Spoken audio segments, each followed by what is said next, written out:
All right, everybody. Welcome back to another episode of Tackle and Tacos Fishing Podcast. What's this, episode 64? I believe 64. it is. That's it. 64. Yep. So I think we got a good episode today. A really cool cat in Caleb Wistad, with a huge following all over all the socials. So we'll get to him here in just a minute. I'm super stoked to talk some cool fish and stuff with him. So like multi-species stuff. Like I'm really excited to talk to a dude whose YouTube is not just bass, it's not just muskie, he's all over the map. It's awesome. Yeah, I think the great part too is it's stuff that we haven't really touched on yet. Yeah, totally. You know, since we've been doing this, so excited for that.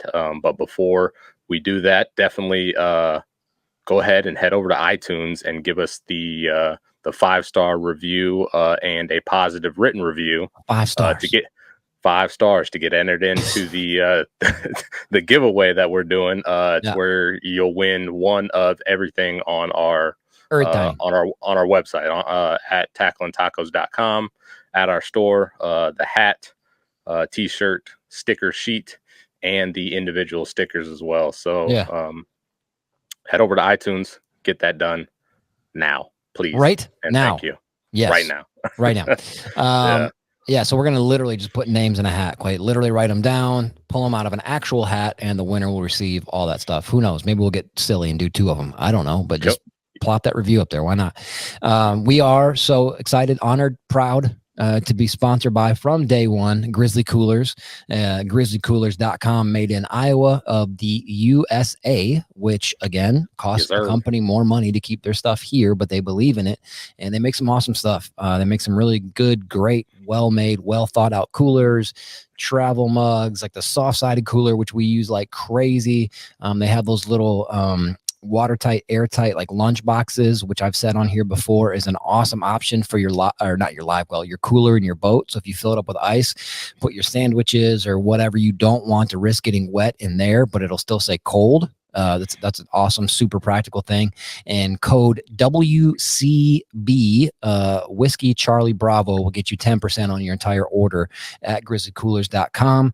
Giltech, Nate and I are very excited, as is Lola, who is once again with Gus, who is the cutest little fart who doesn't sleep anymore, apparently. So she's doing mom stuff, and she's such an awesome wife. She's not upset, not mad. She's like sad she can't be on the podcast when he's being a fart, but she just jumps right in. She's awesome. But Giltech is sending Nate and I and Lola a big care package of new swim jigs, new swim baits, the new marabou tube heads, which I posted about today on our socials and all of our socials. So Instagram, Facebook, and the Year Turbs is just Tackle and Tacos. But Giltech stuff is just, I honestly, one of my favorite bands on this earth is a band called Mute Math. And I don't understand why they're not bigger than they are, because they just make some really, really dope music. And Giltech, I don't understand why it's not a bigger company than it is, because it just makes some really dope products, like thought through, like this is such a cliche thing, but it's very much like fishing stuff made by fishermen. You know what I'm saying? I joke about this sometimes, but like, I mean, I still do a little bit, but I'm also like 100 years old. But I do still skateboard a little bit. I still ride my skate plank a little bit with the kiddos and whatever. The other day, actually, we were at the skate park in Black River Falls, and I told the kids, if I can do a fakey frontside flip off this little drop, we can go get ice cream. And I did it. So I still have some tricks in my old man legs.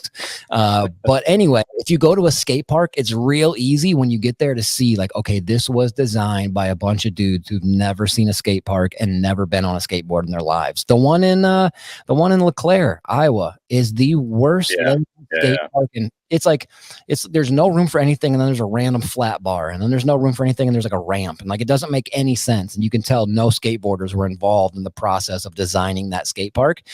Giltech is like the opposite of that with fishing stuff. When you look at the way the hook sits in the jig head for like a swim jig, or the way the skirt is tied on, the way the trailer keeper is in there, the way that the swim bait has little ridges on top, so you know right where to bring your hook out, and it keeps it straight when it's going through the water. The marabou tube jig, which is just brilliant with that little bit of marabou skirt coming out, so when you're popping your tube, which is maybe arguably the greatest smallmouth bait ever, a tube. I mean, I feel like you could honestly make a pretty strong argument for it being the best smallmouth bait in history. That's pretty solid. I mean, I don't know. I think you could say other stuff, but I feel like it's hard to argue that one. And when you let it sit at rest, especially on like rocks or something, which, you know, especially in the spawn, smallmouth get weird. Like they like guard rocks and they guard laydowns, and they're weird, ornery, grumpy fish. But when you have it just sitting still on a rock, that marabou just moves enough. And I mean, man, it makes them so angry, and they just wallop it. Giltech, great stuff. Hookandarrowsupply.com. Man, get you something. It's really, really dope stuff. And then, of course, our newest sponsor, Loophole Optics. In my opinion, the best polarized sunnies out there. Comfy, cool looking, cool colors, cool lenses. Polarization is the best I've ever used. We've talked about this before, but they're like a cool combination of like where they're like heavy enough to feel legit, but they're not so heavy that they're like hard to wear. They come with the sickest boxes. Everything's made in the USA. A little cutout, and then up top it has the little cleaning sleeve that comes in all of them. They're just really well thought through, really thorough sunglasses. So loophole.com, get you some. That's it. Yeah. Let's bring in our guest. You ready, Nate? Yeah, let's do it. Like we said before, this guy has a huge following. I think almost 45,000 followers, subscribers on YouTube. I think almost 11,000 on Instagram. Just a guy that apparently catches them and like gives you all the tricks, all the details, tells you how to do it. So let's bring in Caleb. Let's go. Hey, there he is. Caleb, what up, man? Hey. How's it going, guys? Hey, Bubba, how are you? Good. I'm doing good.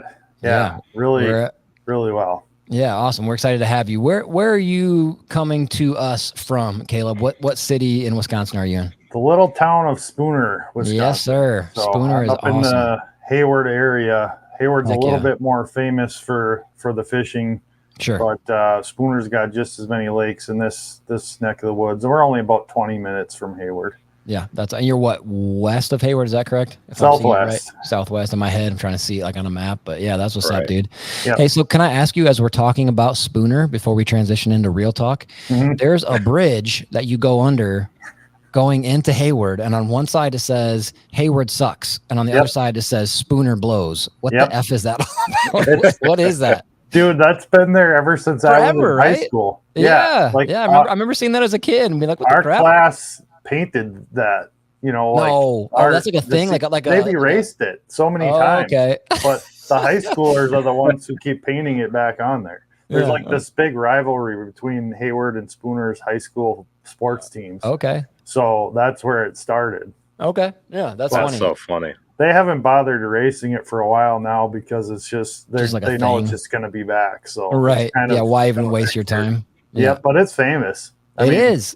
People from all over know about that bridge. Yeah. So Nate, it's like a train bridge, and it's sort of like the supports are like sectioned off, and I don't know what they are, 3-foot sections. Yeah. And so they just make like these natural squares. So it's like HAYW, like Hayward sucks. On the other side, going the other direction, it's like Spooner blows. You got it. In each square. It's so silly, but. Yeah, I want to say you sent a picture of it on your last trip up there. Yeah, I think I did, or I put it on Instagram. Like, no, it doesn't. Like Hayward sucks. I was like, or something stupid. Yeah, exactly. Yeah, that's just a town rivalry that's been going on for a long time.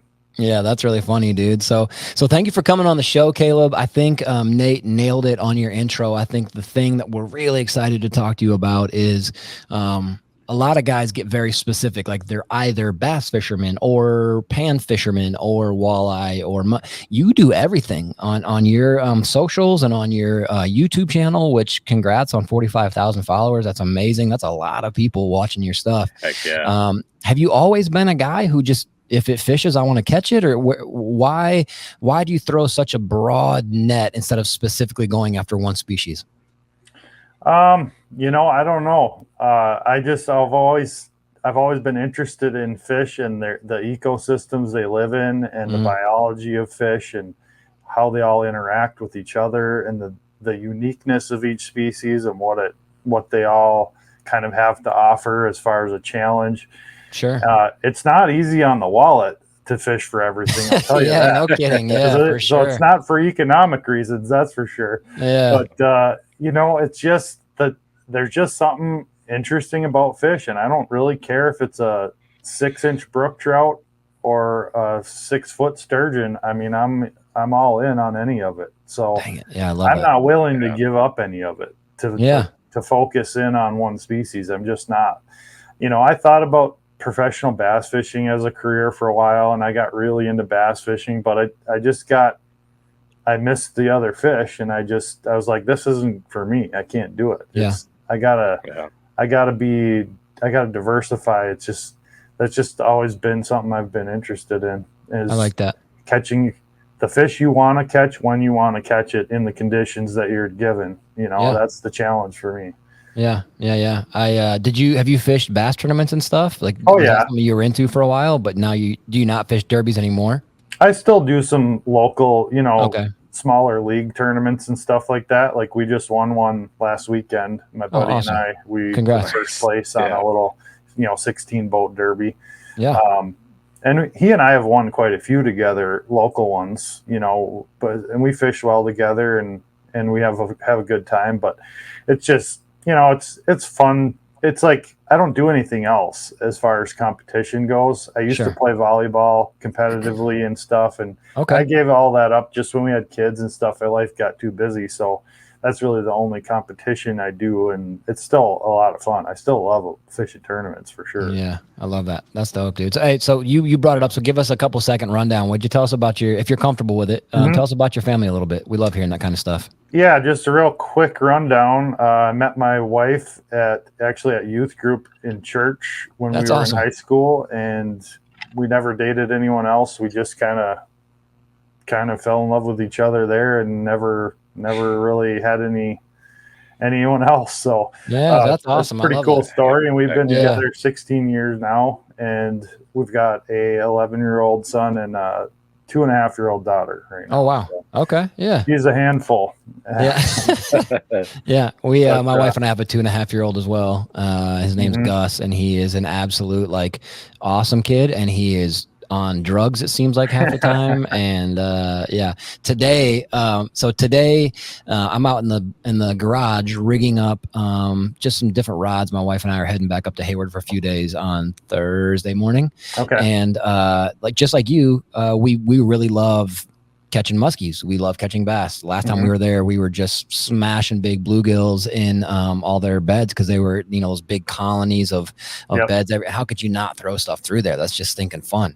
And so I'm out in the garage rigging stuff up, and I go inside to get a glass of water, and Gus, who was outside playing with stuff, comes running back inside, and he's like, "Dad, move your bike."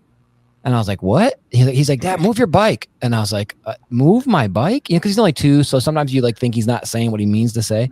And he's like, "Yeah, move your bike." And I go, "Okay." So I go out there and I move my mountain bike. He wanted me to move my mountain bike so he could drag over the Grizzly cooler to stand on it to get in the fridge and the freezer to grab a popsicle out. Oh yeah, he had plans. I was like, "Oh my gosh!" I'm like, "What? You're 2 years old. How did you even come up with this whole scheme of move your bike so I can move the cooler, so I can stand on it, so I can get to the freezer?" And then I just took a bunch of pictures of him as he was dragging it over and grunting and crawling up on it, getting the freezer. Yeah, they're smarter than you give them credit for. Sometimes. Boy, they put it together, man. They put it together for sure. Is your wife into fishing, Caleb? She'll fish, but she's not into it. She's actually more of a hunter. So she likes to hunt. Nice. She shot some nice whitetails. She shot a bear. Oh wow. And she likes to waterfowl hunt with me too. So I'm also a big hunter as well. So, that's kind of something we do together. We haven't as much since we've had kids, but she still goes. And once our daughter's a little older, I think she'll probably go more again. Sure. Yeah, that's awesome, dude. Heck yeah. Yeah, I love that for sure. So tell us about, if you would, maybe this is hard to answer, but take us down memory lane a little bit. I really love hearing people's stories of where they got bit by the bug to fish. And I don't mean professionally or fish tournaments. Like for me, you know, it started as a kid going up to Hayward every year, back when I lived in Illinois. And that's like what my entire kid year revolved around. And like Nate and I have talked about this on the podcast. I would get Bass Pro Shop magazines, like kids would get Toys R Us magazines, and I would circle lures and rods and and whatever. And I just, you know, every year it was like I would get all this stuff, and then I would go to Hayward and I'd fish for a week, and that was like my entire life. My first fish ever was a 27-inch northern pike, which isn't a giant, but for like a little kid, that was like, you know, incredible. What was yours? What started you being obsessed with it, Caleb? Well, my dad, you know, was a big outdoorsman. So he kind of taught me to hunt and fish, and that's where it all started. His dad was a big outdoorsman. My grandpa, who I never did meet, he passed away before I was born, but it's a generational tradition. I mean, that's really what it is. It's in my blood 100%. And, you know, it's one of those things where I didn't even have a choice. It was just what we did, you know, like I grew up hunting and fishing. That was what we did.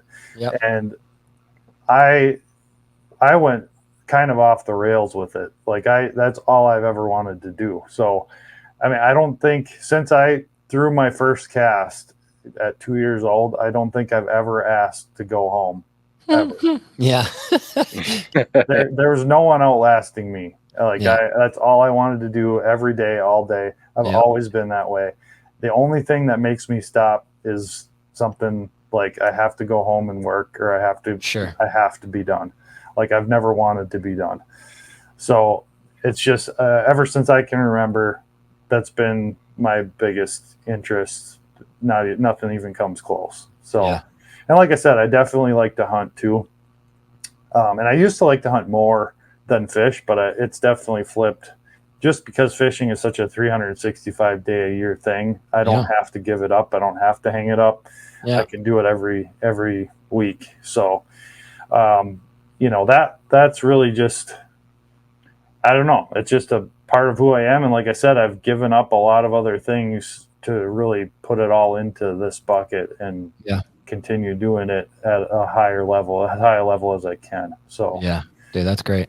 Yeah. Heck but I also am a musician, and I used to do a lot of music actually. I played keys and organs and rock type organ and all that kind of stuff too. I used to be in a band in high school and a little after high school, and played on some local artist albums and stuff like that. So I've kind of had to let that go too for a while here, just because I don't have time for everything. But I still play at our church, you know, quite a bit, but that keeps me at least tuned up on it. Yeah, but, for sure. Scratches that itch. Yeah, and I did taxidermy for about 10 years. I did birds and fish only. The heck? Yeah. Okay. All the taxidermy in my shop, you can see on some of my videos, I did all that myself. Wow, dude. And that's awesome. Quite a bit for customers over the years too. Yeah. My birds and fish were top notch, and I could have made a career out of that too, but there's not a lot of money in it, and it's a lot of work. You know, I just had to kind of let that go by the wayside as well. Sure. So, but I loved it. It was fun. Yeah, that's great, dude. Wow, you got a cool sounding story for sure. Do you guys? So you said you still go to church with your wife and stuff? Yep, we're very involved. Actually, in fact, she's a pastor at our church now. Oh, whoa! Shut up. That's great, dude. Yeah, that's awesome. Yep, she got her ministry degree about 5 years ago, and she's been part-time there, and she's actually she's a dental hygienist as well, and she's actually going to be moving to full-time church at some point here in the near future. Wow. Well, good for her, dude. That's really great. I love that, man. That's it's cool when you hear somebody sort of like get after their passion, you know, in this case, what she would probably refer to as a calling. Yep. That's beautiful. I love that, man. That's good. Good for her. What's the church y'all go to? What's the name of it? It's Wesleyan Church. Wesleyan Church. Wesleyan. Well, Spooner Wesleyan, shout out. Yep. That's great, man. Good for you. Heck yeah. It's where we met each other in youth group. Still the same place. Church too? Yep. Get out of here. Yep. That's so cool. Kind of gone full circle. Yeah. I love that. Heck yeah, dude.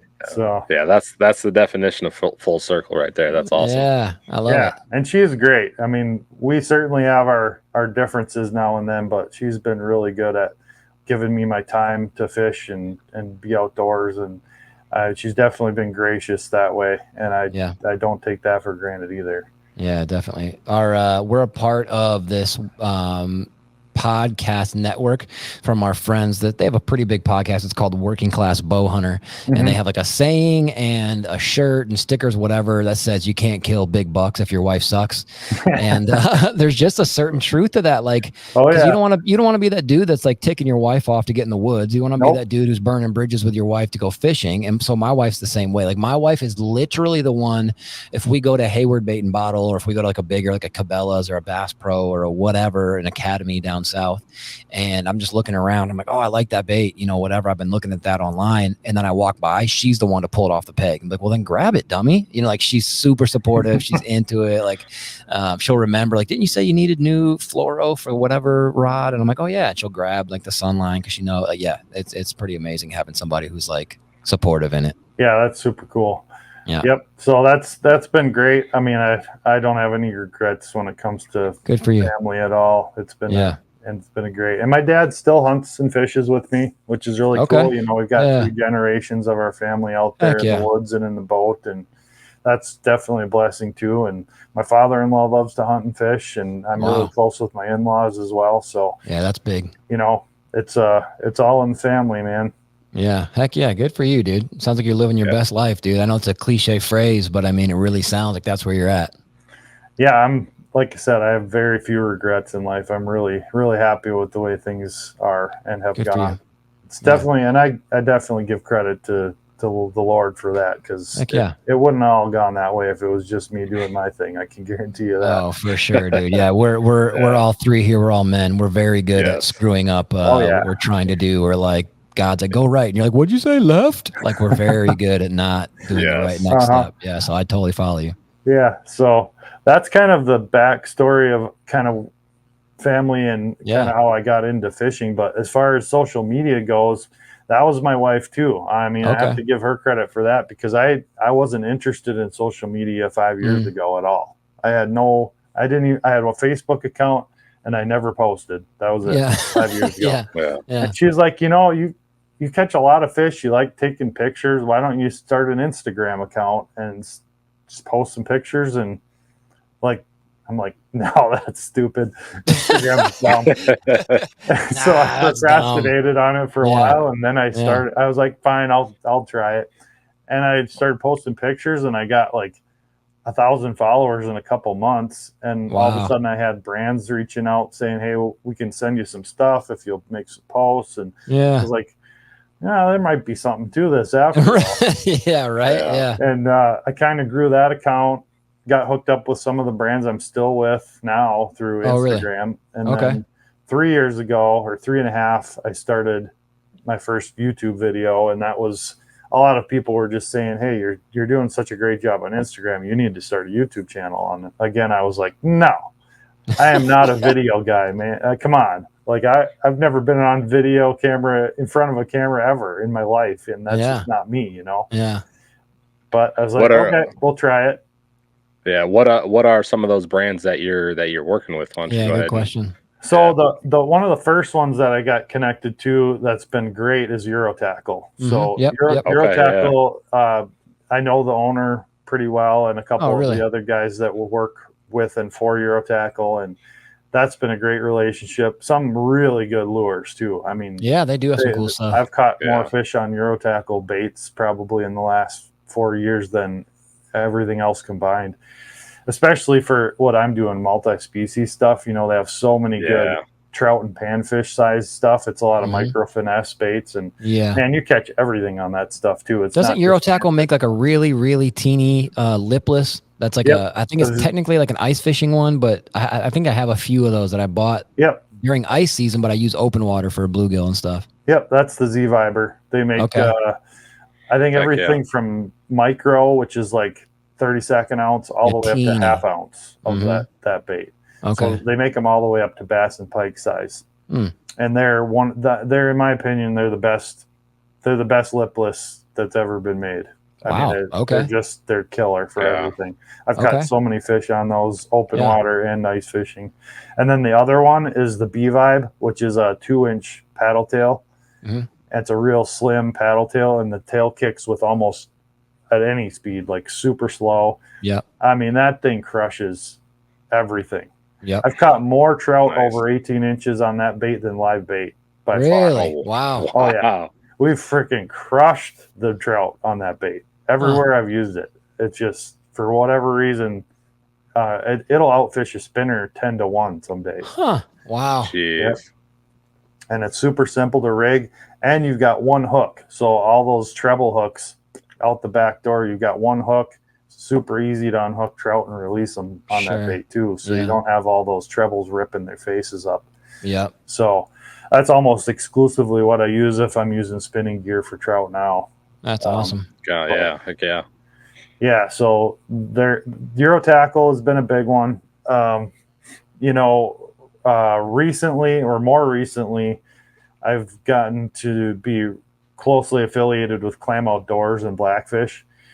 And that all came through my buddy and I invented the Predator tip-up, which is this right here, actually. I got one right behind me.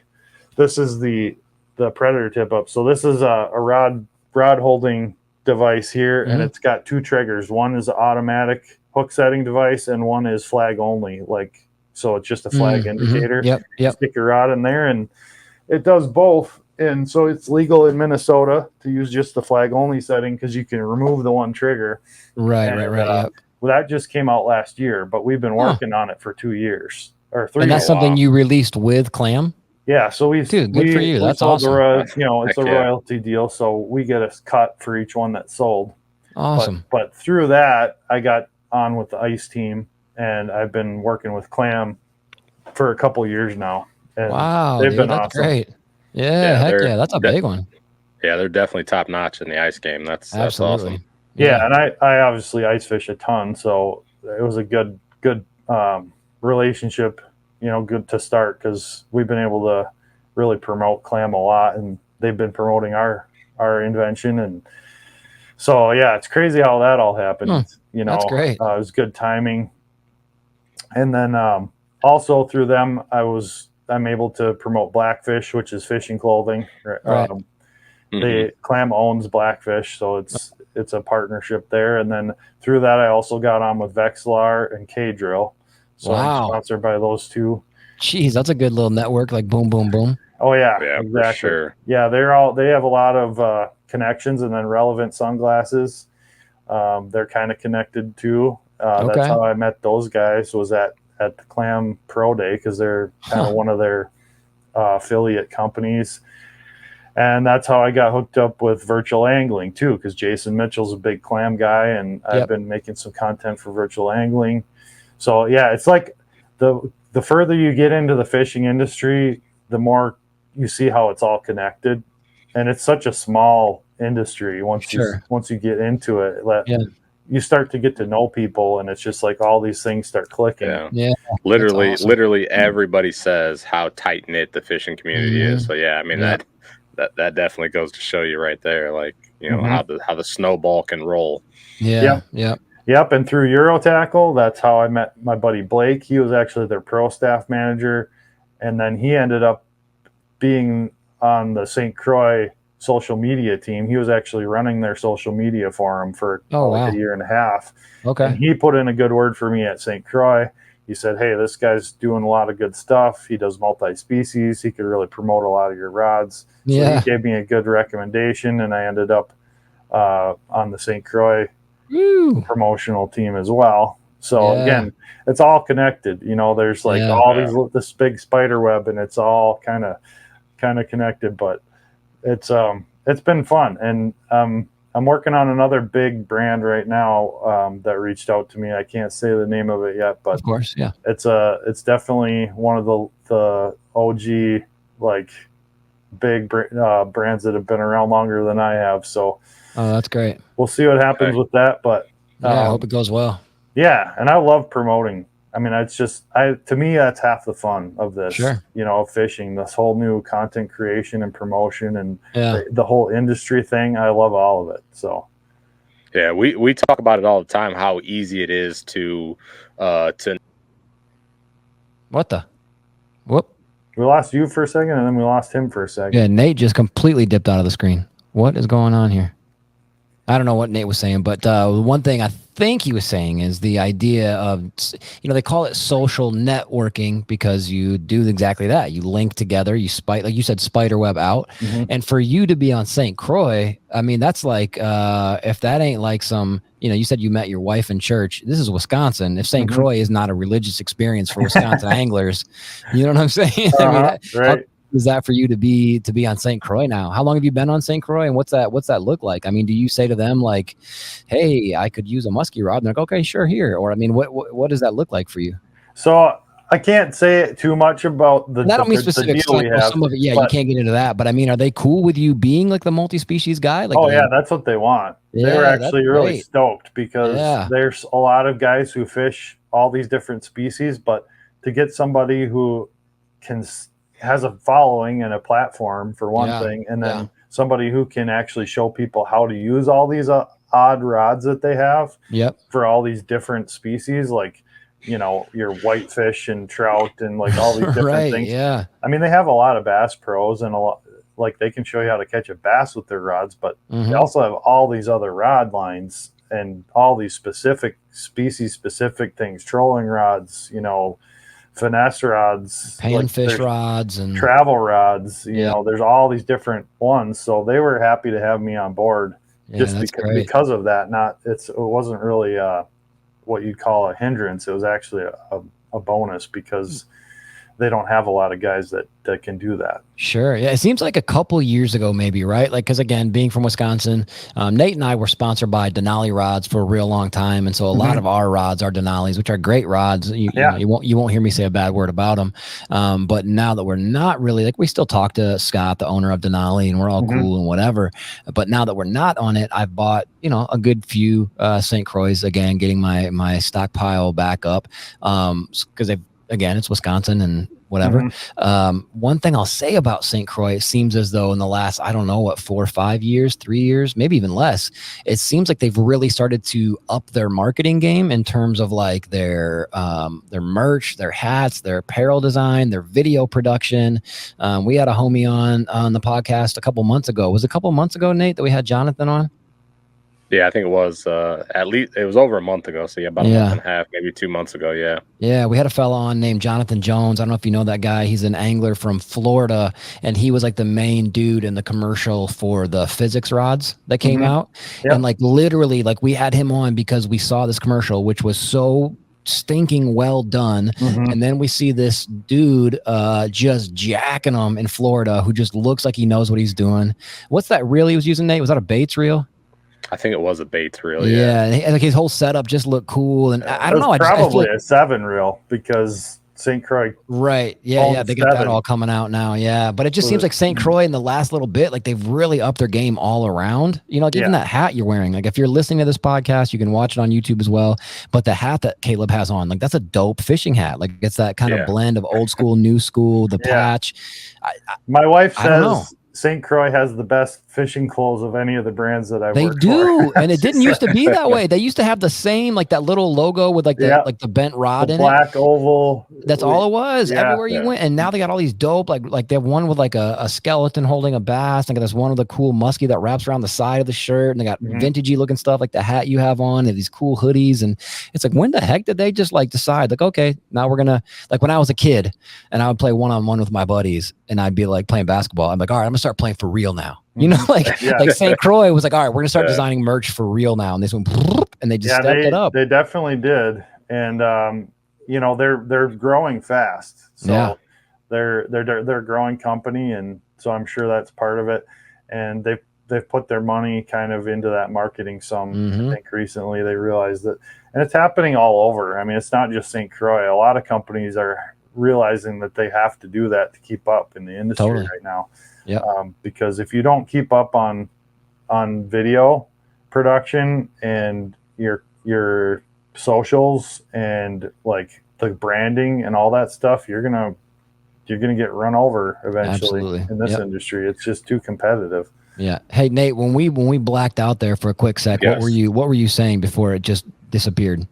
Yeah, I was just saying how how easy it is. We've talked about it, many times before, but how easy it is to promote companies that you actually believe in and care about, and make awesome products. Just kind of just like he was reiterating. So that was it. And I've been very intentional about the companies that I've decided to work with, because I've had a lot of offers from a lot of different companies that I've turned down because they didn't fit with my brand and my messaging. And I had several rod companies give me opportunities before St. Croix, but I held out. Cool. Okay. Because I knew I needed a company that had a lot of different options. That was the biggest thing. And quality rods, but not rods that were out of most people's range for price. Sure. Yeah. And that's what St. Croix is. They've got working man rods and they've got high-end rods. They've got both, and they've got rods for any species you can think of in multiple configurations. And it was just a perfect fit for me. So I held out and lucked out. I mean, luckily it all worked out. So. Yeah, well, good for you, man. That's an awesome, and Nate's exactly right. It's so easy, like for us, like with we've not, we only have 4 sponsors, but we've not sought out a singular sponsor. Like we've not gone to people and knocked on their doors, and that was something we decided very early on with the podcast. Like I'm not just gonna, if you give us stuff, we'll promote it. Like we actually love Loophole Optics because they make legitimately great sunglasses. You know what I'm saying? Like we love Grizzly Coolers because they make actually great and I think, for you can get behind St. Croix and just scream it from the rooftops. Euro Tackle, you can be like, dude, Euro Clam, whatever, like these companies that you actually believe in. And I think in 2024, and maybe it's because there's so much social media and YouTube and whatever, but man, people can smell the bull crap from farther away now. And so if you're being fake and you're like, I don't know what, boy, I tell you what, when I get an alligator head mounted, I only use Jim's alligator head mounting service because he's the best. People are like, dude, shut up. Like people can feel that fakeness, Yeah. So when you're able to be authentic and promote something, number one, people might actually look into it, like people who are watching or listening or whatever. And then number two, the sponsor themselves are going to be stoked because they can feel that you're not being fake in your presentation with it. Yeah, that's exactly right. I mean, there's guys who are promoting products for a 10% discount just because they got free stuff or a dime a dozen, and I did not want to be that. I just wasn't interested in doing that. I wanted legit brands that were going to treat me well and I was going to treat them well, and we were going to have a long-term relationship where I have communication directly with people in the company. I can provide input on, research and development stuff. I can, actually get a response. If I get an offer and I have a conversation with somebody from a brand and then I try and contact them, I'll give it 2 tries. If they don't contact me back, I'm out. Yeah, so you absolutely. Get one. Maybe 2 chances. That's it. Because I'm not interested in working with a company that's not responsive. Absolutely. No way. I won't do it. Yep. Great and I've turned down several just because of that. Yep. I just got a bad vibe and I was like, nope. That's not for me. Yeah, that makes perfect sense. I shared the story on here, I think, Nate. Maybe you can help me out here. Maybe I didn't. I don't know. I talk too much and I hate that. And I forget what I say half the time. But one of my favorite snowboarders, a fella from Minnesota, actually, his name's Dan Breezy. He was on Capita Snowboards for, I think he still might be. I'm not sure, but I don't know if he's like a pro anymore. Anyway, he was really huge back in let's say 2007, 2009. I mean, just like a Michael Jordan level of snowboarding. And he got approached. He was using Von Zipper sunglasses and goggles, which is a great big company. They've been doing it a long time. Really cool designs, designed by people who are in the industry. Yep. And he got approached by another company that was just starting, and they're like, dude, we'll quadruple what you're getting paid from Von Zipper. And he went with it. And I heard him on a podcast recently say that's the one big regret from his career is that just for the money, he sold out a company he believed in for a company for the money. And then that company fell apart, and getting the money from them was pulling teeth. And that's always kind of stuck with me in the back of my head. In the business, it is a business, but you also have to use your heart a little bit, use your brain a little bit. Do you believe in this product? Then, stick with it, even if it's not the money that you might have got from whoever. And so that's great. And to think, Caleb, all of these sponsors and all this stuff, it's all because of your wife telling you go do Instagram. It's crazy. I know. Yeah, it's hard to even believe that I'm here right now where I'm at. It's just kind of, you get imposter syndrome sometimes, and you're like, what am I doing? You know, you doubt yourself, and it's like, why would this brand even be interested? But you know, it's kind of, it's just one of those things. You gotta just keep making content. And that's what I try and do, and try and level up and trying to make better content every day. And but yeah, that's kind of how that all got started with social media and YouTube. And I'm kind of a student of whatever I'm doing, and I really always get into it super in depth. So I study YouTube pretty hard too. Sure. Beyond fishing, like I wouldn't say I'm a professional angler, but I would say I'm getting close to being a professional YouTuber. So sure. And that's a whole game in itself. It absolutely 1,000,000% is. Yep. You can't. It doesn't matter how good of an angler you are. That has almost no bearing on how well you will do on YouTube.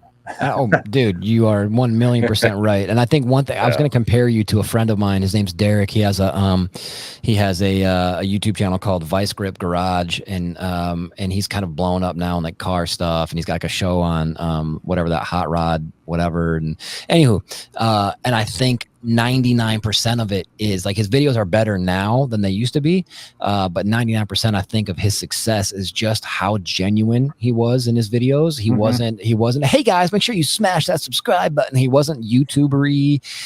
He would like say like funny stuff like, well, we got this battery, well, let's see if a feller can swap it out, maybe it'll start. Like, he was very like, I don't know what the word is, normal. He was very I don't know, tangible almost. Like when he would talk, you believed him. And I feel like you have a very similar vibe, Caleb, in the fact that the way you talk is not all, and I'm not saying you don't talk well, but it's not overly polished. It's not overly smooth and YouTubery and social media talk. And is that a decision you made, or is that just not who you are? Well, it comes from several different things. I mean, number one, I never have been a big fan of YouTube channels that are all about hyping everything up. Yeah. And so I didn't want to be that. You know, I'm not one of those guys who just tries to make everything look bigger than it is. It's just, here's the facts. Here's how you do it, you know? And so therefore, my channel has gone the direction of education rather than entertainment. It has. Yeah, you're right. Now that I think about it, you're totally right. Yeah. And that's partly because of the way I decided to present myself. And, you know, those guys that do that, I have nothing against them. And they do a great job, and they get huge channels, and they probably get more ad revenue than I do too, because that kind of content sells. They're influencers, right? But I'm an educator, and that also comes from my profession. So it's kind of a little, I'll go back a little bit because I haven't talked about my actual profession yet. Okay. So I'm a plumber by trade. Oh, right. And I started out as an apprentice at 19, learned the trade, kind of got into it, was looking for something bigger. And I took a job up in Duluth, Minnesota, managing basically a plumbing service company. So we would go into people's houses and help them with their plumbing, right? And there was 3 employees when I started, and I was hired as a general manager. This guy just had faith in me. He's like, I want you to be the guy to run this company. And I'm like, okay, I don't know anything about business, but I'll do my best. And it was too good of an offer to pass up. So I ended up growing, or helping to grow, that company from 3 employees to like a $20 million company as of last October. Okay. Wow. And so I quit last October and started my own business so it was just time. That company was doing fine. They're doing their thing now.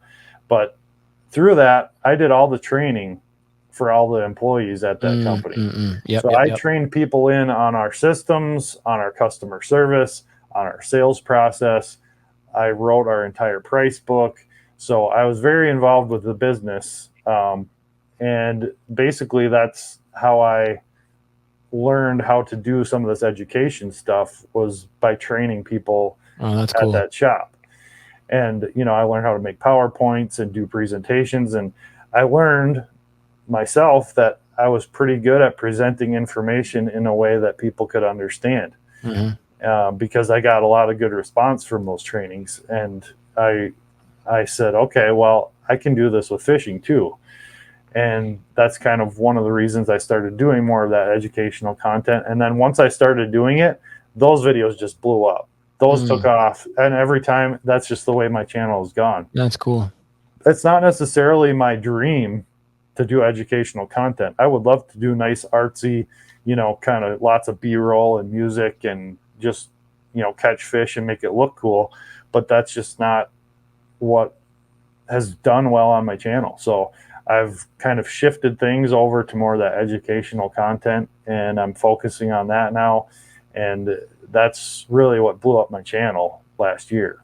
Huh. Yeah, that's a cool thing. That's where you got the education vibe from. Because you're right. When you said the education thing, I thought about your channel has a lot of like how to fillet this species or how to target this exact kind of fish in this season, or how to, you have a lot of like how to stuff, and it's all really good. It's all like I mean, I watched one right before we brought you on about how to fillet burbot, and you know, the goofiest looking fish out there, although I've heard they're absolutely delicious. And you did the burbot bellies, which I've heard of before. And so yeah, the education vibe is definitely a cool angle, and you do it really well, man. Yeah, thanks. That burbot video was actually the first fillet video I ever did. Okay. And, it still gets views. You know, that's the other nice thing about educational content, is it gets views forever. It's evergreen content, because people always need to know how to fillet a burbot. Yeah. You know, and once you have that video up there, it doesn't just spike and then hockey stick, like level off like a lot of the more entertainment style videos do. So that's another bonus of that type of content. But I've actually learned that I really enjoy teaching people how to catch fish too, and that's part of the allure to me, is just like reading people's comments and like, oh, this guy actually had no idea how to do this before, and now I know I've changed his life in a little way. Yeah, and now he's keeping pike and he's eating them because he knows how to fillet them. And you know, that's just that's pretty cool. Yeah, absolutely. I like that. Yeah, are pike the most underrated table fare, do you think? In freshwater, yeah. I mean, gosh, they're so good. Nobody eats them. Yeah, it's a shame. I mean, they're really higher quality fillets than walleye, in my opinion. Because I agree.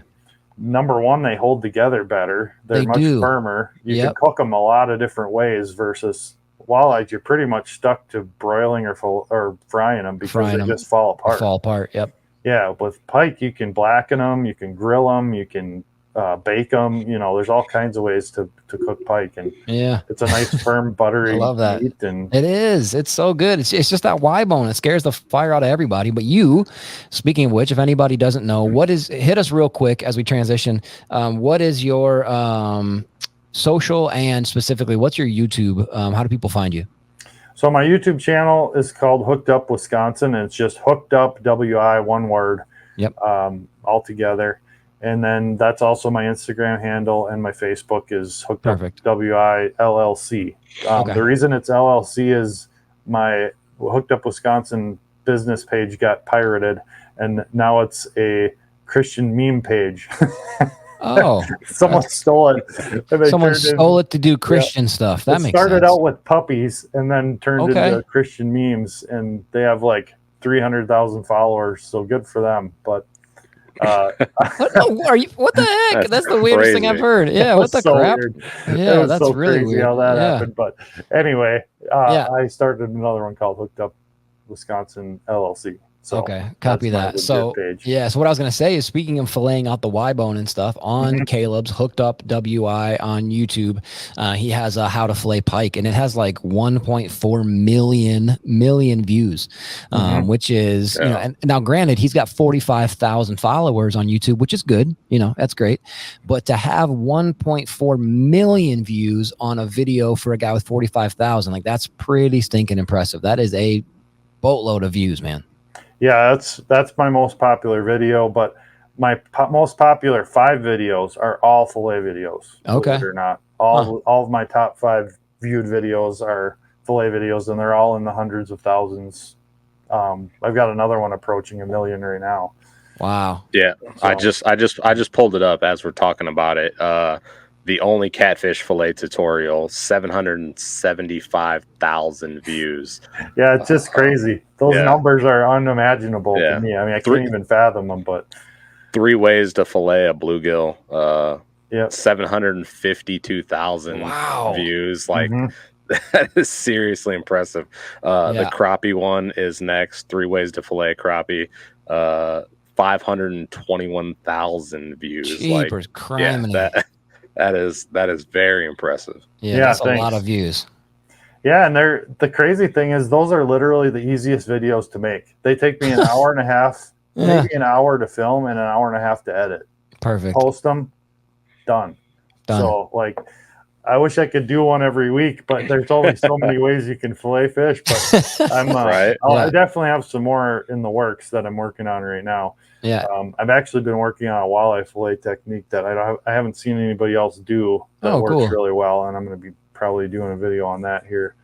Just need to go catch some eater walleyes first. But yeah, for sure. That's awesome. Do you let me ask you this, have you done anything with like cooking at all? Because if you do the fillets, have you done cooking videos? Yeah, I've got some recipes out there, some cooking videos. A lot more work and a way less return. Way more work. Yeah, way so more they work. haven't been, I mean, they've done okay, but I think there's so many cooking channels that have great fish. I think there's just too much competition. Because that's a little more glamorous, and I think more people are interested in making those type of videos. So I've done a few of my favorite recipes are on there, but that's just, for whatever reason, the way I do fillet tutorials seems to really click with people because it's real simple. It's really easy. It's easy to look at. And it's easy to follow. That's the deal. Like there's a sweet spot. Yeah, there's a sweet spot for any how-to. I don't care if it's how to sharpen lawnmower blades or it's how to cut somebody's hair or whatever. You don't want like the super long deal. You don't want it so short and fast you can't see what's going on. You don't want bad audio, and you certainly don't freaking want bad video. The worst is when you're watching a how-to video and you can't really see what they're doing. Like I remember when I first changed out the water pump on my truck, and it's a Coyote 5-liter V8, and the first video I watched, it was all good until he got to this one part and you couldn't see nothing. I was like, gosh dang it, dude, like I can't tell what screw that is and what bolt that is. Like that's the worst. Lighting, and yours are so simple. Yeah, but your lighting is good. Your views, like as far as the view, like how you see it, is good. The audio's clean. Yeah, they're just really easy to follow. There's very few fillet tutorials that have a point of view angle. Yeah. And when you're filleting a fish, what view are you going to see? You're going to see point of view. Yeah. So that's how I film all of them. Is I literally have the camera almost right where my eyes would be, just above my head, pointing down at the table. So like it looks like you're the one doing it. So then it's easier for people to mimic those motions and get the coordination right because they're literally seeing what I'm seeing. Yeah. And most of them that you see are some guy standing across the table from a camera and you looking at them like they're teaching you to do it, but you can't see what they're seeing. So and then it's that's backwards. one of the big keys. Yeah, and then it's backwards. So I think just the fact that that's how I chose to do them was a huge help to people, and that's one of the reasons that they did so well. Yeah, that's dope, dude. You ever Nate, are you thinking the same thing I'm thinking here as we're talking about fillets? Absolutely, yes. Are any of those recipes you have posted, or even in your back pocket, taco recipes? That's what we need to know. Right. Yeah. This is the Tackle and Tacos podcast. Yeah, dude. I'm trying to think. I don't have a fish taco recipe on there. But I do love fish tacos, and I make them the best. I make them a lot. Attaboy. Make them a couple different ways. Just crispy fried fish in a taco with some fixins is pretty hard to beat. It's so hard to beat.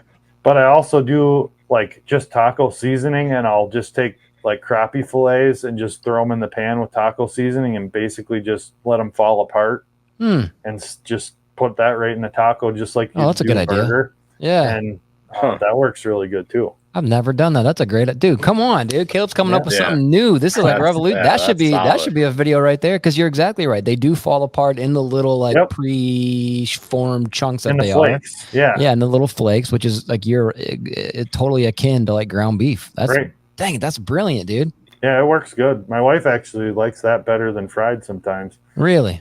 Yep. Okay. So it's you could do it with this fajita sauce too if you wanted. Either way, but yeah, I eat tacos probably like once a week on average at least. Like this last week, probably twice or maybe 3 times. I love it. Yeah, you're our kind of dude, man. Yeah, you're our kind of fella. What's your favorite fish? Obviously, you catch all, cook all bunch. Mm-hmm. What's your favorite fish to make fish tacos out of? Good question. I would have to say blackened burbot. Would be my favorite, because burbot and catfish too, but burbot stays together even better than catfish, and it holds its moisture really well, so you can blacken it without it drying out. Oh, sure. And I love blackened fish tacos. So for freshwater fish, it's got to be burbot, blackened, and like a good sour cream cilantro sauce. Now we're talking. Ooh. Yes, dude. Yeah, I'm telling you, if that's not a video, how to make blackened burbot tacos. If that's not a video, I would watch. I don't even know what to. I don't even know what to do. Okay, so let me ask. Can I ask you a really ignorant question, Caleb? Sure. Like, this is like next level dumb. Like to the point where like I might edit this out when the video comes out, when the podcast comes out. I've never pulled a burbot out of open water. Mm-hmm. Do you catch burbot in open water? I've only pulled them through the ice. You can, but it's not super common. Okay. They're really an after dark type of fish, and where you're catching them is typically around here on the Great Lakes. Okay. And there's not a lot of people who are willing to go out in the dark on Lake Superior in a boat to catch burbot. So that makes good sense. Yeah, that makes good sense. Yeah. The amount of people who will take such lengths is pretty small. Okay. So most burbot are caught through the ice. That's what I thought. I know a few people who will do it on purpose in a boat. But the other thing is burbot go really deep in the summertime too. So, and they spread out a lot. In the wintertime, they concentrate because they're staging to spawn. So they're a lot easier to catch in numbers. I think it'd be pretty hard to target them in midsummer anyway, just because of the depths they're at. Got it. Yeah. So my question wasn't that stupid. No, it was a good question. Okay, cool. Right on. I'm just looking for validation here because I felt dumb asking it, but as I'm thinking, I'm like, I never really see them during open water, daytime, whatever. Mm-hmm. Yeah, and burbot are one of the only really close relatives to saltwater fish that we have, and that would be actually a cod. So they're a freshwater. Yeah, they look like a cod on the face. Yeah, they got the little barbels and whatever, and they kind of they look are like that. A type of cod. So they taste very similar to a cod. Okay. And the only other really close relative we have in freshwater to like a saltwater fish would actually be a freshwater drum, and they're really closely related to redfish and black Nate's drum. Favorite. Yeah, Nate's favorite fish. Nate catches more freshwater drum than anybody I know, and he catches like Goliath grouper drum. Like they're giant. Nate has caught some monsters, like some giant drum. I don't know why you're so good at catching drum, but it's funny. They're fun to catch, actually. They are. Yeah, they do put up a fight. Yeah, they'll run you. They'll pull your drag. And I've never eaten one. I have eaten them. Oh yeah. Yeah, I've heard they're good. They just look so awful, but I've heard they're tasty. A small one, they're really quite good. And the redfish and black drum and saltwater are awesome. And they're really not that different. So, like any fish, if you keep a giant one, it's probably not going to be that good. Yeah. Like I'm not a big advocate of keeping big fish at all. Yeah. Because they taste worse and their trophy potential is there. So I don't ever fillet big fish. The biggest fish of every species we can catch here are always released. Yep, same for me. Yep, totally agree. Okay. Yeah, that's dope, dude. So let me ask you this then. So you answered the question on favorite fish for like making tacos, but with your multi-speciesness, and then in a second, if you're cool with it, I'd like to get into just a little bit how to catch walleyes. I catch walleyes, but I'm not a walleye fisherman. If you told me go out tomorrow and bring back like 5 nice walleyes, I'd probably struggle to target them because I usually catch them on accident. So I'd like to get into that if you're cool with it. Yeah, absolutely. But what is one of, doesn't have to be number one, but what is one of your favorite fish to target and catch? I really, it's so hard for me to pick one. I gotta say, I've been fishing saltwater for about 15 years now, and it's really hard to beat snook. I love snook fishing. They're aggressive. They fight like crazy. They're acrobatic. Sure. They can school up in big numbers. They're elusive. They're smart. They're challenging. I love snook fishing. Okay. And they're also delicious if you can get one in the slot, but that's tricky. Okay. A small slot. But freshwater fish, I mean, I honestly really love big pike. Yeah, me big too, pike man. are one of my favorites. There's just something about big pike that I find it's just like a different species once they get to that 35 plus inch mark. Yeah, they get a whole different attitude, and Yep. they're much more challenging to catch, and they live a completely different life than those smaller pike that we're catching and eating. Mm-hmm. And I don't know, I like big pike. I guess that'd be up there towards the top of my list for sure. Okay, yeah, that's a good answer. I love smallmouth fishing too. Yeah, man, chasing big smallies. Yeah. That's a fun time too, and it is. That's always a challenge. I love musky fishing, but I'm not patient enough to really be good at it. Yeah, so. It can be tough, man. It can be so tough. Speaking of musky fishing, the video you have, your PB muskie that you put up a couple of weeks ago, I'm kind of going backwards now to something you said earlier. You said something about comments and interacting with people who, see your videos and whatever. And I loved the question, what lake did you catch that on? And your response was a lake in Hayward or something like that. I love that so much. You're not being a jerk, but it's like, dude, I'm not going to tell you what lake it was. You want the coordinates too? Yeah, like, I'm not a big lake namer. You'll see in most of my videos, the most you'll ever see is a shoreline. You're never going to see a sign. You're never going to see a landing. No. You're never going to see an obvious landmark. Yeah. Like I'm not interested in showing people where I'm fishing. I'll tell you especially how not for a fish of 10,000 but... casts. But a lake in Hayward. Oh, that was so stinking funny. And I don't think you meant it to be funny, but I was cracking up. I was like by myself here in like our little garage studio, like laughing out loud like a crazy person. It was just such a perfect answer. I actually like responding to comments, and I respond to every single comment on all my videos. Cool. Wow. And, even the trolls, and I really love giving them a hard time. That's fun. Dude, that crap is so annoying. Yeah, that crap. A couple years ago, I caught a 7-pound largemouth on a lake where I used to live. That Nate still fishes a lot, called Lost Grove.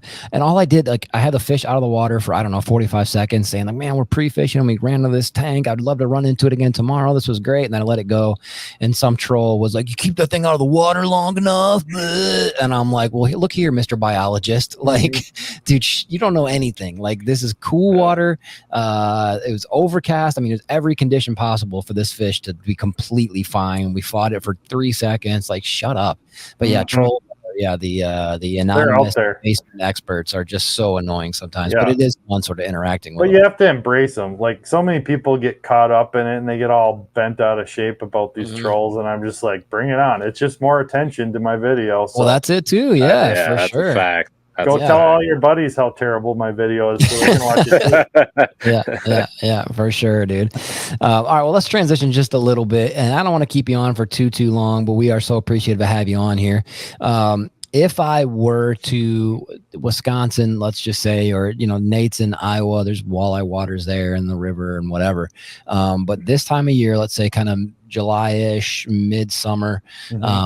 How do you go about targeting walleye at different times of day? What kind of tips would you give somebody?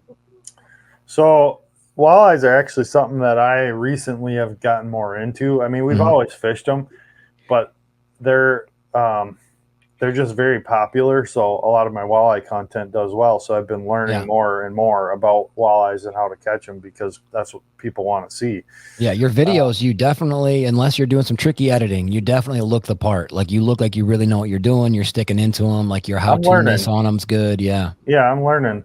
I'm nowhere near the knowledge like Tom Boley or somebody has, but it's definitely something I've gotten better at. And walleyes up here in northern Wisconsin are not easy to catch. We do not live in a great area for high numbers of walleye.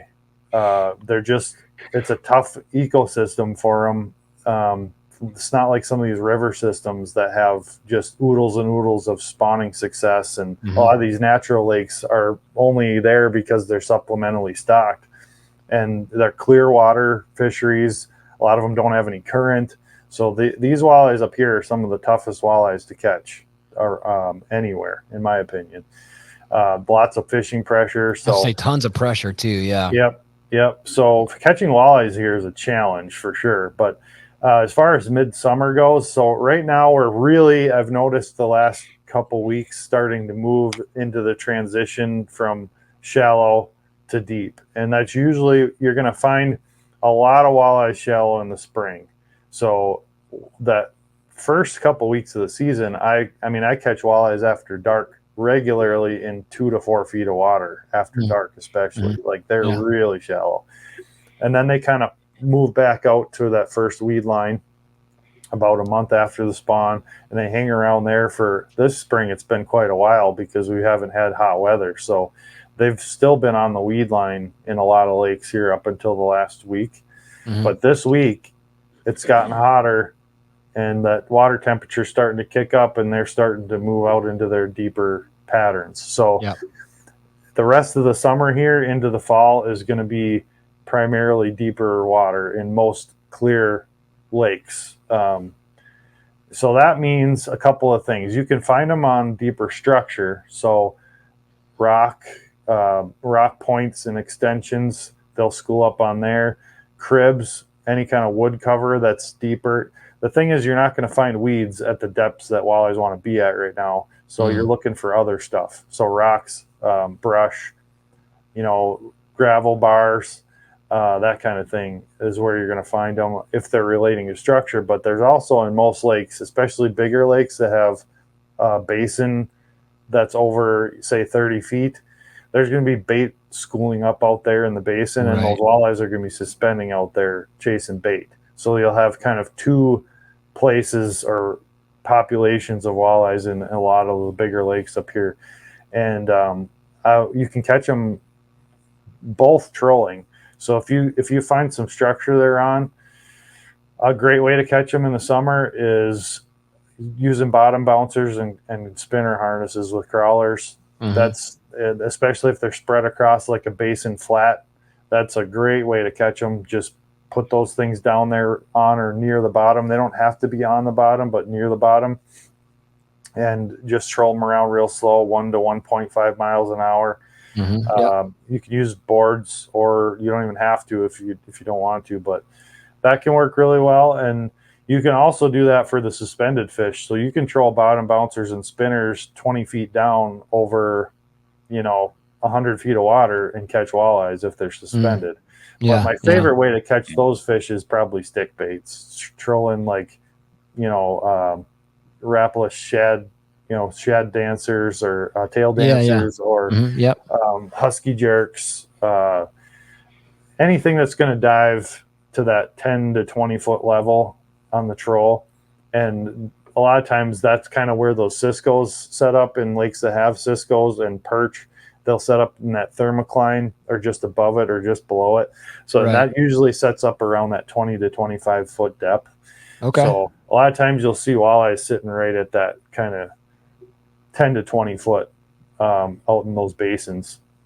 And that can be a daytime bite too. You don't even have to wait till evening. A lot of times those things will bite during the day, but it can get better at low light too. Yeah. So that's a great way to catch them trolling. Now, one way that I catch walleyes a lot in the summertime is by fishing cribs. Yeah. Okay. So up in northern Wisconsin here, we have a lot of cribs, and a crib is basically just a bunch of logs tied together, sunk to the bottom in the basin of the lake. And the DNR used to plant a lot of them, and there's a lot of them out there. Some lakes have hundreds, and you can either use side scan to find them, or now with live, forward facing sonar, they're real easy to find and easy to fish with forward facing sonar because you can see the fish around them. Yeah, and they are. A lot of times the walleyes aren't right tight to them. A lot of times they're kind of hanging off 10, 15 feet away, off the edges of it. Yeah. And just picking off bait, because a lot of times these things will have schools of bait swimming around them. And I usually drop shot them. Oh, okay. that's probably my preferred method. If there's not a lot of panfish, I'll drop shot a crawler. If there is a lot of panfish, I'll drop shot a plastic because they can't pick it off. Sure. I've caught more walleyes on a drop shot rig in the last couple of years than any other method. Okay. Jeez. What when you throw a crawler on there, are you like single hooking the crawler, like just the one, so that it's stretching out lengthwise, or are you like threading it on there? I'll double or triple hook the head of it. Okay, but that's it. But that's it. You let the tail. You have dangle. a big section hanging off the back, dangling off the. Okay, yeah. Yep. And sometimes if they're short striking, I'll do a half crawler. But okay, that makes sense. You definitely want that undulating look to it. Yeah. And you can drop shot a leech. I've caught plenty of them drop shot and leeches as well. But the best plastics are the two that I've caught the most walleyes on are a 6-inch robo worm, and Aaron's Magic is my favorite color. Best color ever created. It's a killer. You guys know, I mean, it catches bass too, but walleyes freaking love it. Best color ever created by one of the best bass fishermen to ever live. Yep, I love that color.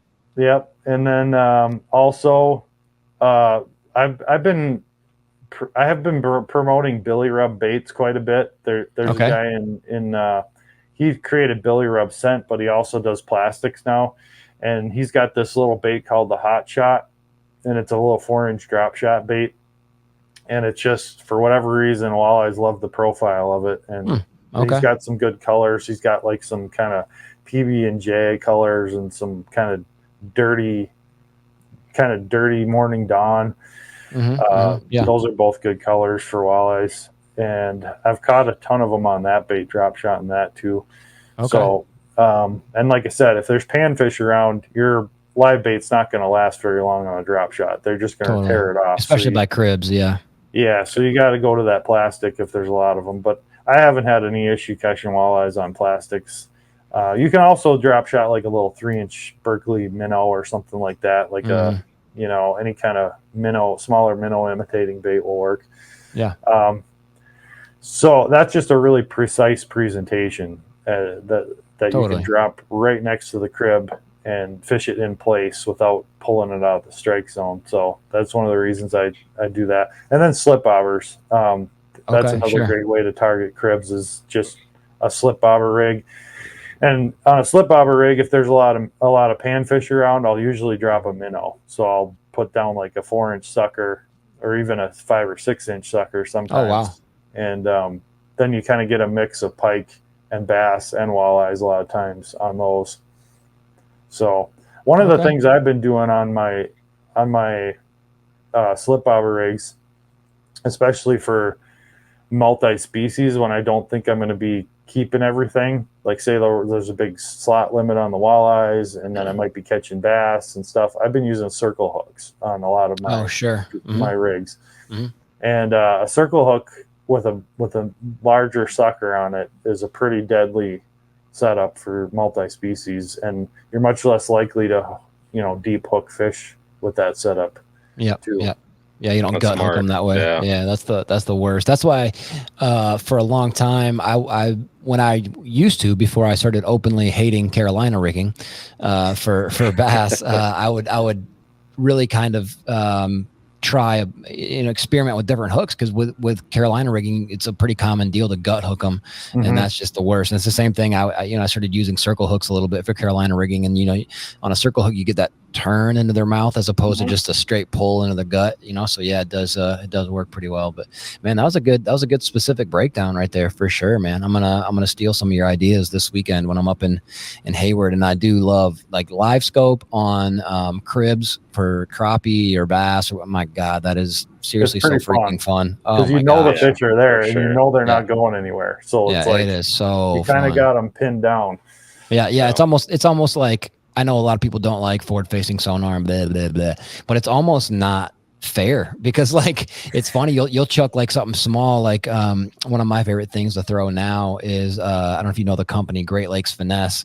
They have some really awesome options, like the drop minnow with like the jig head they make. It shows up pretty well on forward-facing sonar, so you can chuck that little baby out there, reel in a big crappie, you can see it come out of the water, go up the water column, and all the other fish just stay there and keep blinking on your sonar. Like they don't even they don't even go away. It's like, okay, well, if you guys want to stay there, then I'll just fill up the live well and I'll have some tacos later. But it's so fun.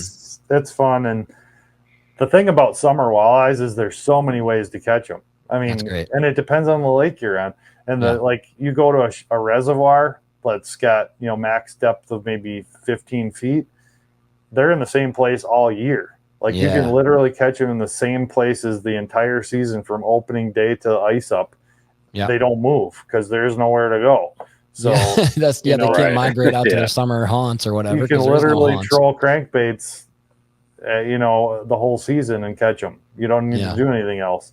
And then also we've got some of the best walleye fishing in this area is in rivers. Yeah. I mean, there's way more walleyes in the rivers here than there is in the lakes. Sure. So if you're willing to put a canoe in and do a float or a kayak or even just bridge fish, just a super simple split shot rig and a crawler or a leech or a jig head, 1/8 ounce jig head and a night crawler or a fat head. Yeah. Or jig and plastic, any of those, you'll catch all kinds of walleyes in some of the rivers around here. Yeah. They've been too high all spring, but they're starting to come down now. And that fishing should be super good. And that's one of the most underfished. That's like the last frontier of walleye fishing around here. That's cool. Because they get so little pressure because the rivers are hard to access and there's miles and miles of river that never get fished. So that's cool. Yeah. Maybe we'll have to edit that back out, what you just said, so we can just keep it to ourselves. All right. We'll keep that one under our hats for now. But that's a good point. That's a really good point for sure. Well, I have one more specific question for you, Caleb, and then Nate, whatever you got left, and then we'll let you get out of here. Sure. But what I would like to know is, it seems to me as though when I looked on I'm going to bring it up real quick while we got you on your YouTube.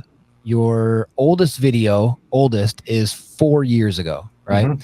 Yeah. So for you to be at like 45,000 followers already in only 4 years, my question is kind of a two-parter. Number one, what's next for you? And number two is, where do you want to see this thing go? Like, it seems like you've had a pretty meteoric rise in just a few years. So what's on the horizon for you, Caleb? Yeah, well, I've just recently been kind of mulling that over myself. I've started to see the numbers, and I think within the next 2 years, I'm definitely going to give it a go to try and make this my full-time career. Wow. One of the moves I made was quitting the company I worked for and starting my own plumbing business, just so I had more flexibility, because I can scale that back and take as much work as I need to kind of fill in the gaps. And I can also start it up at any point if I need to, if the fishing thing doesn't work out or gets slow. So I'm putting myself in a position slowly to make a go at making this full time. And I want to give it at least 6 months to totally shut off everything else and put everything I have into YouTube and fishing. Wow. And see how it goes. So I don't know exactly when that's going to happen, but Lord willing, that's my goal. And if those 6 months work out and I think I can continue to do it full time, that would be a dream come true, but obviously I got to put my family first. And, if it's not paying the bills, then I'll just back off again and kind of go back into the career I've been blessed with. I mean, plumbing's been a great career. I can't complain at all about that. Yeah, it's given me the freedom to do all this stuff and provided for my family really well, and I enjoy it too. So, and that's something I would never completely shut off. I would probably keep my tools in my van and still do a couple projects a month just to keep things going. Mm-hmm. But for the most part, I'm hoping to do this thing full time and hopefully pull on a few more great sponsors that I can help out and help out a bunch of people learn how to catch fish. And it's not something I have to do. I don't feel like I need to do it, but I feel like it would be a dream come true for sure. And I'm gonna try and make a shot. Yeah, that's great, man. That's freaking exciting. Yeah, that is. Yeah. There's, I mean, and there's nothing, not to get all like motivational speaker to you here, but there's literally nothing stopping you. You know what I'm saying? You've grown really fast for how many subscribers and whatever you have, and I think you have really figured out your lane to be in with this thing, with the sort of teaching and whatever vibes and the fillets and the whatever. I think the only thing keeping you from doing it full time is that you haven't put out a taco video. So I think as soon as that Blackened Burbot taco comes out, then you hit that billion view mark. Then you can kind of retire and rest on your laurels. But Nate, what else you got before we let this dude go? I think I just got one simple thing. I just want to circle back a tad to. I want to catch some walleye on the river, Jordan said. Jordan said, I don't really target them. I'd like to. I don't have a clue on what to do. So being able to throw a drop shot at them is that's cool. Is awesome because I do like throwing a drop shot. What leader length? You fishing them close to the bottom? You fishing them way off the bottom? What are you doing? Well, if I got live sonar, I can see where they're at. So I'll always try and be above them. No matter what rig I'm using, I always try and get above the fish. So if the walleyes are tight to bottom, I might do a 12 or 18-inch leader. If they're suspended, 5 feet off the bottom, I'll probably do a 5-foot drop on my drop shot. It's holy moly. It's and at that point you get much longer than that, then you're into the slip bobber territory. Right. And walleyes love to feed up, so wherever I'm seeing them, I'm trying to be above them. Now, in a river, I've done really, really well on the bottom because a lot of times in a current, those fish are literally laying fins down on the bottom. You don't even see them on sonar because they're just one with staying out of the current. Or they'll sit right behind a rock or whatever. So in rivers, I've smashed them, especially in the spring, on a jig and plastic.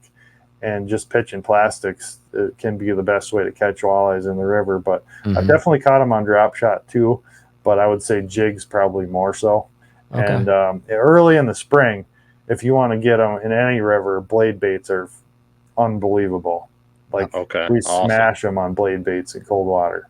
Yeah. Heck yeah! See those are the details I needed. I can those are good. So. And also one more for you. Don't discount a big sucker, like a big sucker on a Lindy rig or a big split shot ahead of it. If you can get that thing drifting down into a big eddy, like behind a wing dam or behind a brush pile, every walleye in there is going to eat that thing. Okay. Heck yeah, that's awesome. Yeah, that's a great tip. Nate, do you remember a few years ago we were fishing that derby and we got into like that school of walleyes and they were all like 28 inches plus? They were giants. What the heck was that? I was throwing a bluegill DT6, Rapala DT6 bluegill. And we were fishing a bass tournament. We already had 5 in the box, and we got into this school of walleyes in a spot we had already caught smallmouth like 2 casts before, and then it was like every cast. And I was so mad at Nate because he didn't have a scale, and I know it was like back-to-back PB walleyes for me, and no scale to know how big they were, but they were all in that 28 to maybe 26 to 30 inch range, like really big, mature, fat walleyes, and golly, that's stinking fun. So for us, it's like a pleasant surprise when we run into walleyes. But as far as targeting them, that sounds really fun. Yeah, a lot of times those post-spawn females will school up in big schools. They school by size, so a lot of times you'll catch them all, and they'll be all within a few inches of each other. That must be what it was. Yeah, because that's exactly, they were all like right, and they how like, I don't know, we've been on that duplicate pattern before. When you're catching a 1.5 pound smallmouth, you throw it back and catch another 1.5 pound small. It wasn't that. It was like duplicate, like giant. So it was like exciting catching the same size over and over again. That's fun. Yeah, that's fun when you get into them like that. Yeah, and let me say this too before we let you go. Is like Nate said, circling back. So I asked you what one of your favorite fish to catch is, and you said big pike. Pike are so underrated. They're underrated as far as table fare. They're underrated as far as targeting. Now, I get it for a lot of us bass guys because you'll be out fishing a derby and they'll bite off your swim jig. They'll bite off your jig. They'll bite off your chatterbait. They'll bite off your crankbait because their whole mouth is teeth, and they swim right past it because they're just so, they're like an 8th grade bully. Like, they're not that smart, but they're real aggressive. And, they just, I get it. But you are 1,000,000% accurate when you say like the bigger fish are just a different species altogether. together. Really, really quick story. I was fishing in Canada with my stepdad a few years ago, and it was the funniest deal. I was using a Jawbreaker custom muskie rod that I love to death, which at the end of that trip, he shut in his tailgate of his truck and snapped it in half. And I just wanted to like throw up and cry at the same. Like I had it custom made, custom length, custom action, custom colored wraps. Like it was so sick. Anyway, I was throwing if anybody knows what a super shad wrap is, it's a big, it looks like a big musky version of a shad wrap. It just has that bent lip. Yeah, it's got kind of a flat and then out lip. And then the outside of it is like this weird hard, it's a balsa bait, but it's like a weird hard, like plastic shell on the outside. Yep. And I had it like, I have it over in the boat right now. I could grab it, but it was like a shiny chrome shad color, right? And I've been getting follows from pike just like muskie, like where they're coming up and I'm trying to figure eight them, and it just I wasn't catching anything. And at one point I made a really long cast into the wind. And even though it's a big bait, because it's balsa, it's semi light, it's not super heavy, and I end up getting a backlash, right? And so while I'm sitting there pulling out this backlash, this giant pike comes up and just swallows this thing on the surface. Like just sitting there on the surface. And I'm like, ah! And so I start trying to like straighten out my line that's all out and reel it back in. The wind is blowing, so my line's like wrapped around my legs. And I'm like, I'm trying whatever. And by the time I go to set the hook, the lure comes flying out of the water because he had already spit it, right? And I'm like, oh my gosh. So I kid you not, this is not even made up story. Next cast, I get a backlash again. Again, I get a backlash. I'm like, you've got to be kidding me. The same exact thing happens again. The same fish, I would assume it was the same fish, like this giant, 1.5 foot wide head pike comes just smokes this thing out of the top of the water. I miss him again. I reel in my slack, and as I'm taking the bait out of the water next to the boat, he snaps at it and misses it. And then that was the, whatever. That was the last I ever saw of him. But the crazy thing is on that shad wrap, which again, I still have in the boat, there's like 4 or 5 full blown holes through that actual like thick plastic shell because their teeth are so sharp and so hard. And when he chomped down on it, he literally bit through, just compressed it and put holes in it. And they're just a cool fish, man. People kind of sleep on them. And our buddy Brian from Angling Anarchy, he said that too. Like when you get into a big fish, whether it's a pike or a muskie, it's exciting. It's fun. Yeah, I love them. My favorite way to catch them especially in the summertime, is I love throwing big paddle tail swim baits. So like 6 to 8 inch paddle tails around weed beds and stuff. That's one way I catch them. And then I've been learning how to catch deeper pike on a couple different baits, but I've actually crushed them on like one of the larger sized glide baits, like a bigger jigging wrap, or Euro Tackle makes one that I use, and it's called the Z Darter. And if you see them on live scope and you drop that thing on their head, a lot of times they smoke it as it's falling before you don't even have to work it. They just see that thing coming down and they just pounce on it. If you can drop it right on their head, like full blown straight towards the bottom, all of a sudden you just see them go whoop, wham. Oh man, that's fun. Jeez. Yeah, the first fish I ever caught on live scope was a big pike, and just to see it come up and snap, that is so fun. Yeah, and they're not fish you would normally catch because a lot of times they're in 20 to 25 feet of water in the summer. And they're not anywhere near weeds, right? Because the water's cooler, and big pike have to have cooler water in the summer. They have summer haunts just like big bass. They do not like warm water at all. Their preferred temperature range is closer to 60 degrees. So you get upper 70s water, they're gone. They like to go deep. Smaller pike can handle it, but bigger pike they'll move deeper into that colder water. Yep, that's exactly right. God dang it, I love catching pike. Yeah, that's fun, dude. Well, Caleb, we appreciate you jumping on the podcast, man. It was awesome talking to you. We wish you nothing but the best success moving forward. We wish your wife the best too. She gets ready to jump off working at a church full time. That's really dope. And we'll be looking forward to your first taco video. Thanks, guys. I appreciate what you guys do too. Podcasting is awesome. I'm a big podcast fan. I listen to podcasts almost all day at work, and awesome. I know how much work it takes to put a good one together. So yeah, we appreciate it, brother. All right, well, we'll hit you up sometime, and maybe if you guys aren't busy this week, we'll hit you up while we're in Hayward, and we can go get some tacos or something. Yeah, let me know. All right, brother. We'll see you later. Thank you very much. See ya. All right, man. Bye-bye. Peace. All right, cool. So that was Caleb Wistad. Is that how you say it? Did I remember right? Wistad? I think that was it. Yeah. Yeah. What a cool Gosh. cat, dude. That was, Yeah. you know, what's funny too is he's like, oh, I'm just kind of learning walleye. And then he goes, "Brrr," like ultra Exactly. specific, really This. good. Yeah. Yeah. Like he is a teacher. He's absolutely a teacher vibe 101, Yeah. how to catch walleyes. And it's funny too, because like walleye, in my experience, aren't really the hardest fighting fish out there necessarily, like when you catch them, and yet like they are so targeted here in Wisconsin. Like when you go to like Hayward and you go to little chintzy like shirt shops all over, like all the little Hayward logos all have walleye on them. And Right. yeah, I don't know what the obsession is, but they are fun. For me, it's just because I don't really know what I'm doing. So when I catch one, it's like, ooh, you know, it's not necessarily like I'm a diehard like walleye nut. It's just sort of fun, and I know they taste good. But like the walleye, what is it? The cheeks, like the freshwater scallops. That's the jam right there, dude. That is, yeah. Yeah. What'd you think, Nate?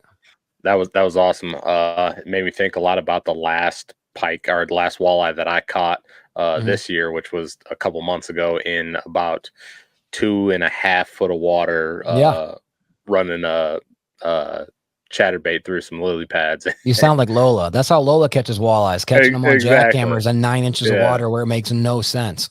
Yeah, running a bee height delight through some lily pads and stuff, and get a big old walleye to smoke it. So no, it was awesome. Kind of exactly what I think we wanted and hoped for, with all the amazing detail and info out of Caleb.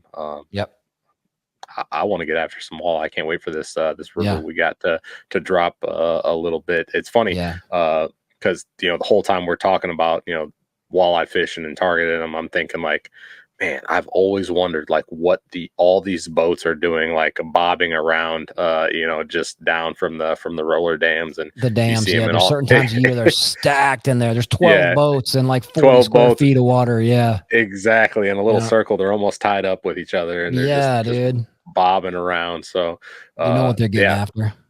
Yeah, exactly. Yeah. So, it's a fish I've never targeted specifically, and I think it would be a lot of fun to kind of try to put the puzzle pieces together. And we had a perfect episode on how to do so. Yep. Yeah, I really liked what he said in the beginning of the episode, something to the effect of, I don't want to sacrifice the other species enough to only focus on one species of fish. And I couldn't agree more, dude. Like even our old buddy Jeff Flaherty, shout out old school Jeff Flaherty. Oh yeah, shout out. He used to always say if bluegill grew to be 10 pounds, nobody would fish for bass. Bluegill pull hard. They do that big circle where they're like, they're just streaming away and doing that big death circle. Catching bluegill on an ultralight, that's so stinking fun. If you catch trout on like a floating fly, holy Lord, that's like the funnest thing in the world.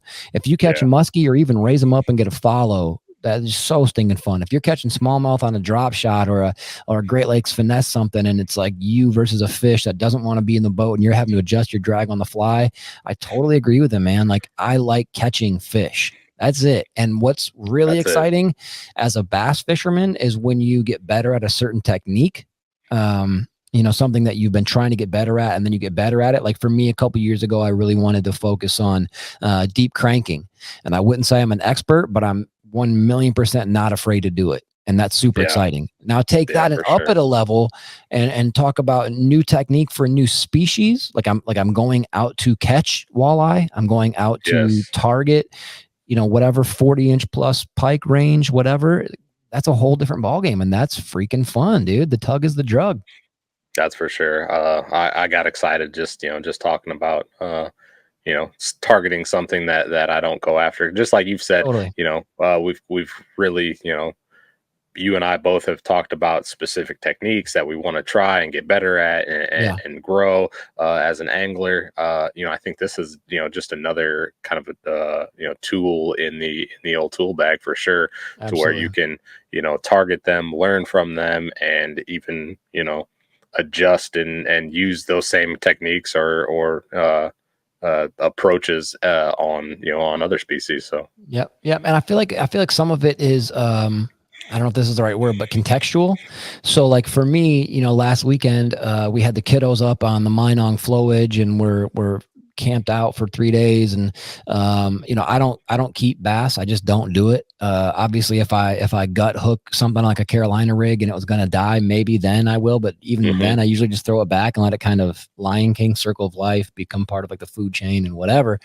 But if we're out camping and the kids want fish and we're not catching bluegill, how great would it be if I had the skill set to go catch some walleyes to throw on the campfire, you know? Yeah, absolutely. And yeah, so I just think being diverse as a fisherman is pretty freaking rad. And I was excited about this episode. So everybody, if you haven't yet, make sure you go follow Hooked Up Wisconsin, and that's HOOKED UPWI. It's the abbreviation for Wisconsin. Hooked Up Wisconsin.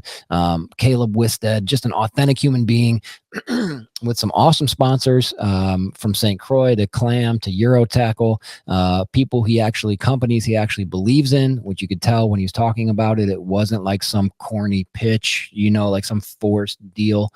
Yeah. Follow him on social, follow him on YouTube, watch his videos. They're really, really good.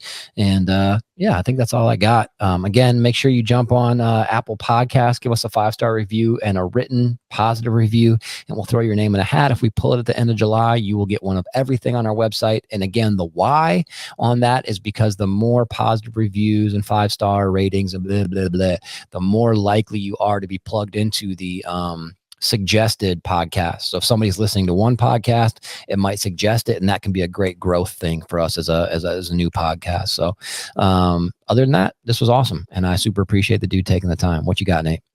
That's it, man. We appreciate everyone listening. Of course, appreciate Caleb, and remember, positivity is worth the effort. Peace. Catch you on the next one. Thank you, guys. Bye-bye.